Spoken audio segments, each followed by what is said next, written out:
High, কি অবস্থা? আমি তানভীর আহমেদ প্রিন্স, আছি গরিবের পাঠশালা থেকে। পড়াশোনা করছি ঢাকা বিশ্ববিদ্যালয়ের শান্তি এবং সংঘর্ষ অধ্যয়ন বিভাগে। আজকে আমি তোমাদের সামনে হাজির হয়েছি কিছু সাম্প্রতিক প্রশ্নাবলী নিয়ে। তো চলো শুরু করা যাক। প্রথম প্রশ্নটিতে আমরা দেখতে পাচ্ছি, অসমাপ্ত আত্মজীবনী কতটি ভাষা অনুদিত হয়েছে? অ্যান্সার হবে 6টি। অসমাপ্ত আত্মজীবনী কতটি ভাষা অনুদিত হয়েছে? 6টি ভাষায়। ভাষাগুলো কি কি? চাকমা, মারমা, ককবরক, আচিল, কুকমালি এবং সাদ্রি। চাকমা, মারমা, কুকমালি, ককবরক, সাদ্রি এবং আচিল, এই 6টি ভাষায় অনুদিত হয়েছে। অসমাপ্ত আত্মজীবনী কতটি ভাষা অনুদিত হয়েছে? 6টি ভাষা, 6টি ভাষায়। পরবর্তী কোশ্চেনে চলে যাই। রাশিয়া ইউক্রেনের সর্বশেষ কোন অংশটি দখলে নেয়? রাশিয়া ইউক্রেনের সর্বশেষ আভিস্কা অংশটি দখলে নেয়। রাশিয়া ইউক্রেনের সর্বশেষ কোন অংশটি দখলে নেয়? আভিস্কা। রাশিয়া ইউক্রেনের সর্বশেষ কোন অংশটি দখলে নেয়? আভিস্কা, এই অংশটি। এরপরে আছে, মানুষের মস্তিষ্কে তারবিহীন চিপ স্থাপন করে কে? মানে কোন সংস্থাটি স্থাপন করে? মানুষের মস্তিষ্কে তারবিহীন চিপ স্থাপন করে কোন সংস্থাটি?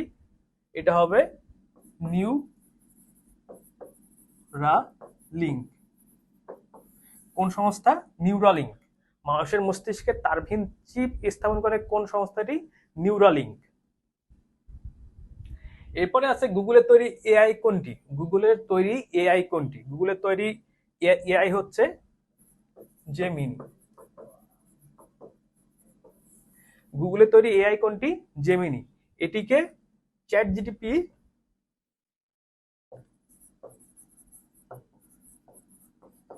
জিটিপি এর সাবস্টিটিউট হিসেবে দেখা হচ্ছে। তাহলে গুগলের তৈরি এআই কোনটি? জেমিনি। গুগলের তৈরি এআই কোনটি? জেমিনি। পরবর্তীতে প্রশ্নটি আছে, মাথাপিছু আয়ে শীর্ষে অবস্থানকারী দেশ কোনটি? মাথাপিছু আয়ে শীর্ষে অবস্থানকারী দেশ কোনটি? এটি হবে লুক্সেমবার্গ। মাথাপিছু আয়ে শীর্ষে অবস্থানকারী দেশ কোনটি? লুক্সেমবার্গ।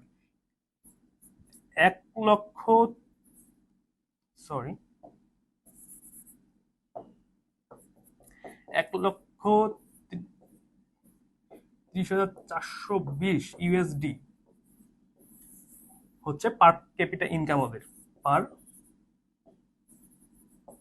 ক্যাপিটা ইনকাম অর্থাৎ মাথা পিছু আয় কত? 1,30,420 ইউএসডি।